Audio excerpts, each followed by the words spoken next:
राधे महाराज जी।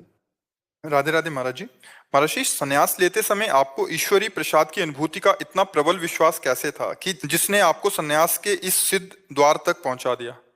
मतलब पता नहीं क्या था, बच्चा थे ना, जो हम स्कूल से आते और वो बस्ता कहीं ऐसे टांगते तो वह अम्मा और पिताजी सबकी ध्यान की तरफ वृत्ति आती है, लगता सब मरेंगे एक दिन, ये सब छोड़ेंगे। तो सत्य क्या है?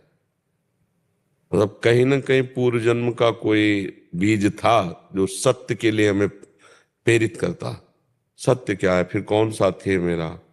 आखिरकार मरना ही है, तो फिर सत्य क्या है? खोज करते मन में, क्या क्या सत्य है, क्या सत्य है।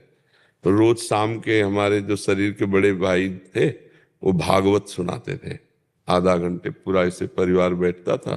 तब बड़ा सात्विक ऋषि कुल,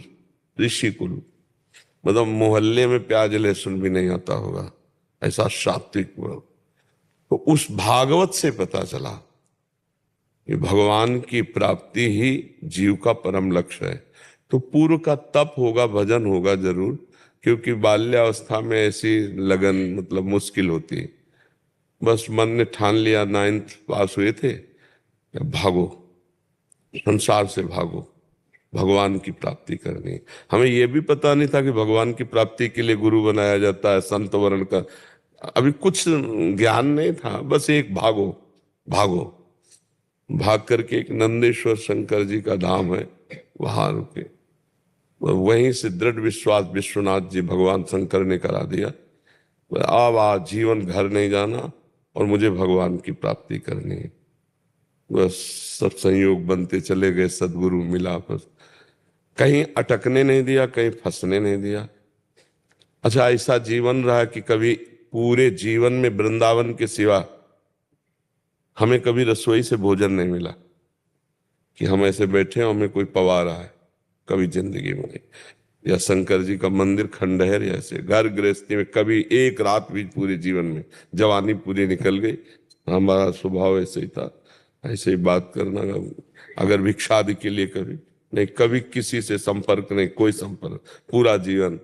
अब यहाँ 10-12 वर्ष से भगवान ने सेवा दे दी है, तो जैसे वो चलावे उनके हाथ में है।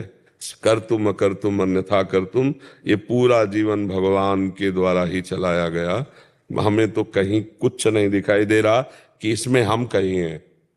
बचपन में जब हमें ज्ञान नहीं था तब वैराग्य दिला दिया, बड़ा कठोर कष्ट में जीवन निपटाते हैं, तो इसमें केवल भगवान को देखा है।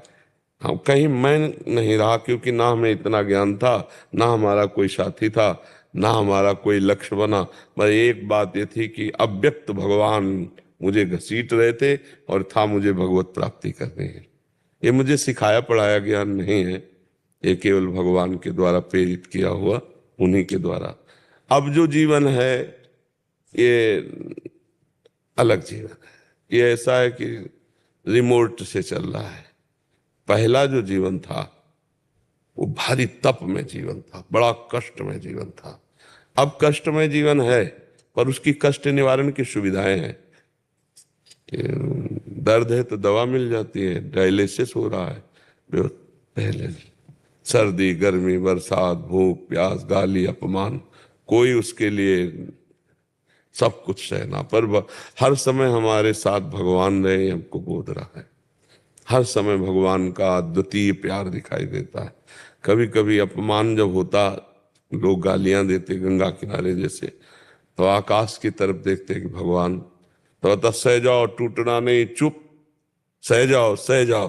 अंदर से आता सह जाओ सह जाओ, वही सारे। अब देखो लाखों नेत्रों से भगवान प्यार कर रहे हैं, कितने लोग प्यार कर रहे हैं, क्या संबंध है हमारा, क्या है हम? कुछ नहीं। लेकिन मेरे मालिक इतने रूपों में प्यार कर रहे हैं, जिसको देखो वही आनंदित हो रहा है, देख के वही नाच रहा है। ये क्या है? मेरे भगवान मुझे प्यार दे रहे। जिन्होंने कहा था चुप सह जा, वही इतने रूपों में जय हो राधा राधा, ऐसे मेरे भगवान इतने रूपों में प्यार कर रहे हैं।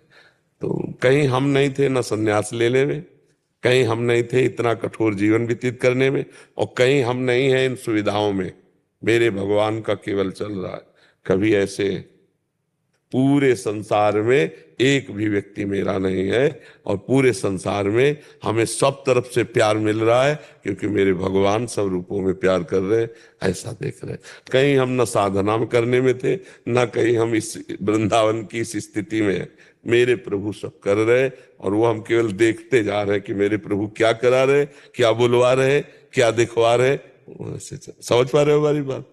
हम कहीं संन्यास में नहीं थे, नहीं तो जो जीवन व्यतीत हुआ वो तीनों काल, सर्दी गर्मी बरसात, गंगा स्नान करना, कई कई दिन, मतलब 7-7 दिन हो जाते भोजन नहीं मिलता गंगा किनारे। पर कभी मन निराश नहीं हुआ कि चलो घर लौट चलते हैं। पूरा जीवन हो गया, घर से निकले ना, एक बार भी घर में बैठ के भोजन नहीं किया।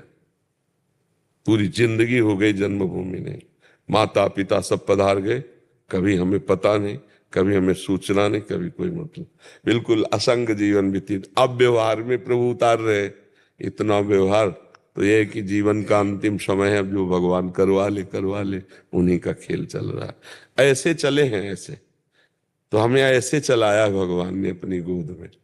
कोई हमारा शिक्षक मित्र कभी नहीं, दूर से, जैसे कहीं संत वचन हो रहे तो हम बहुत अलर्ट रहते थे, सावधान। दूर से सुना है, 100 हाथ दूर से, मतलब की बात जो मिली पकड़ लिया, खत्म। हम कभी किसी से संपर्क नहीं रखा, कभी किसी का नहीं, दूर से सुना। और जिस आश्रम में रुके एकदम असावधान स्थिति दिखाते, पर परम सावधान रहते। जहां देखते यहाँ फंसाव होने वाला है, अपना कमंडल दंड उठाया, चल दिया। कोई मतलब नहीं, कब चले गए, कहां चले गए, कोई मतलब नहीं। ऐसे जीवन कटा है पूरा, असंग जीवन, पशुवत जीवन। हमारे पैरों की चमड़ी इतनी मजबूत थी, कभी जूता नहीं पहना, कि अगर बम्बूल का कांटा लगे तो टूट जाएगा, घुसेगा नहीं, ऐसा था। इतनी इतनी बीमारी थी यहाँ, फिर दवाइयां लगा लगा के तब वो। अब तो जीवन क्या है, अब तो जैसे प्रभु रखे, मरा हुआ जीवन है, तो मरा हुआ जीवन है ना। हम कुछ कर सकते हैं, किडनी फेल शरीर है, ना कुछ सोच सकते हैं। सोच वही जो प्रभु सोचावे, क्रिया वही जो प्रभु करावे। अब तो बस ऐसे हम नहीं, हम कभी सोफा में बैठे थे, हम कभी नहीं कुछ आसन के सिवा जीवन में। हमसे एक बार एक संत ने पूछा था, तुम्हारा लक्ष्य क्या है? तो उनका श्वान प्रवृत्ति की तरह, जैसे कुत्ते को एक बार टुकड़ा डालो, फिर डंडा मारो तो चलो, फिर पुचकारो, फिर टुकड़ा डालो, फिर आ जाएगा। 10 बार करो तो 10 बार आ जाएगा, 10 बार दबका, उसका कोई मान नहीं। फुटपाथ में सोता है, मर जाए तो उसकी अंत्येष्टि किया करने वाला कोई नहीं। ऐसा जीवन चाहते थे, कोई पूछने वाला ना हो, एकांत में बैठकर केवल भगवान के लिए रोए, केवल उनके लिए तड़पे। अब उनका खेल, अब वो सब करवाना चाहते तो कौन रोक सकता है? नहीं तो हमारा जीवन का लक्ष्य यही था कि एकांत में भगवान के लिए बैठकर रोऊं, रात दिन भगवान के निरंतर चिंतन में रहूं, और मर जाऊं तो कोई पूछने वाला ना हो, अंत्येष्टि क्रिया करने वाला ना हो। ऐसा भाव था। 3 नियम लिए थे जीवन में, कभी पैसा अपने पास नहीं छूंगा, रखूंगा नहीं। हमारा दूसरा, राजकीय विभाग में कभी हमारा नाम नहीं होगा, न जमीन न पे। तीसरा, कभी जिंदगी में शिष्य नहीं बनाऊंगा। 3 नियम लिए थे, एक नियम टूट गया, गुरु आज्ञा शिष्य बनाना। आज तक हमारे पास एक पैसा नहीं, एक हमारे नाम कोई जमीन नहीं, कहीं भी राजकीय विभाग में कहीं भी कुछ नहीं। ऐसे सत्संग किया, ऐसे किया, जो आया ये उठाए संत जन है, मैं खाओ। फिर हमारा कोई ना हिसाब से मतलब है, ना हमारा कोई लेने देने से। जहां हम रह रहे हैं वो एक शिष्य का फ्लैट है, वही आज भी खर्चा चला रहा है पूरा उसका, उसमें हम केवल रह रहे हैं। जो गाड़ी है वो आने जाने के लिए 2-3 शिष्यों की है खड़ी, जिसमें बैठो चले आओ, छोड़ दो। ना हमारा गाड़ी, ना रुपया, ना पैसा, ना कभी। भाई एक चीज में ये जो शिष्य, ये गुरु आज्ञा हुई कि मंत्र दो, शिष्य बनाओ जीवन का जो। तो फिर अब लगा कि जिनकी वस्तु है वो करवाना चाहते, इसलिए हो रहे नहीं। पक्का समझो, हमारा प्रवचन करना, एकांतिक का उत्तर देना, समाज, ये हमारा स्वभाव नहीं था, स्वभाव नहीं था। पशुवत एकदम जीवन। और कभी हम किसी से प्यार से बात नहीं की। पीछे जो 10-12 वर्ष के पहले ब्रजवासी जन मिले, उनसे पूछ लेना, कभी प्यार से बात नहीं की। अगर किसी ने राधे श्याम कहा तो मनाया, उत्तर दे दिया, नहीं दिया, अरे क्या बात है, ऐसे बात की कि दोबारा हमारे सामने खड़ा ना हो, ना काहू से दोस्ती ना काहू से बैर, पर फुसकार रखनी। काटना किसी को है नहीं, पर फुसकार रखनी जिससे कोई प्यार न कर पावे। आज तक कोई दोस्त नहीं, आज तक किसी से, ये हमारे भगवान का हमारे स्वभाव में नहीं था। अगर कोई हमारी वार्ता हुई और कोई ऐसे 150 रुपया रखे तो हम डांट देते थे, बनिया की दुकान समझे। भगवान की चर्चा सुनी जा, अपने दिमाग में धारण कर, पूरा जीवन ऐसे। तो यही वो उसी का लाभ आपको मिल रहा है। ये भी बात सुनो, हम कोई पढ़े लिखे ग्रेजुएट नहीं है, हम वो कोई व्याकरणाचार्य और शास्त्री नहीं है। जो जीवन में मिला है उसी का लाभ आपको मिल रहा है। तो भगवान ही हमारे संन्यास दिलाने वाले थे, भगवान ही हमारे जीवन को निर्वाह करने वाले थे। आज भी भगवान ही हमारे जीवन का निर्वाह कर रहे हैं। और हमारा ये अंतिम जन्म है, अब हमारा जन्म नहीं होना। जैसे होता है ना कि हम छक गए तो हमें पता चल जाता है ला, ऐसे हम छक गए, हमें अंदर से पता चल, बार बार अंदर से हो गया काम। बस अब इंतजार है शरीर छूटने का। जो जो सेवा बल जाए, शरीर छूटा अपने मां स्वरूप में स्थित है, सब पक्का। तरुण काबरा जी, सिंगापुर। श्री राधे राधे। श्री हरिवंश राधे राधे महाराज जी। महाराज जी, बार बार पढ़ते हैं सुनते हैं कि संसार दुखालयम और अशाश्वतम है, पर यहाँ से रस बुद्धि हट नहीं रही। प्रभु को मानते हैं पर उनसे प्रेम नहीं हो रहा। ये सब कैसे बदले महाराज जी हमारे अंतःकरण की स्थिति? देखो, वास्तविक बात है कि अभी हम कुछ नहीं जानते हैं। संसार झूठा है ऐसा नहीं जानते। नहीं, हम आपको प्रमाण दें, 2000 रुपए की एक अटैची आपके सामने रखें, आप उस पर प्यार करके दिखाओ, रुपया ही तो है, क्योंकि बंद हो चुका है। हम एक अटैची भर के 2000 की आपके सामने रख दें, आपको पाई भर खुशी नहीं होगी। होगी भला? नहीं खुशी होगी, क्योंकि उसका अस्तित्व वो झूठा हो चुका है, उसका महत्व खत्म हो चुका है।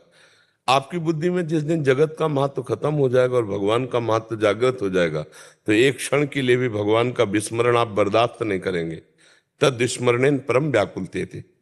ऐसे महत्वशील भगवान का हम कैसे विस्मरण कर सकते हैं?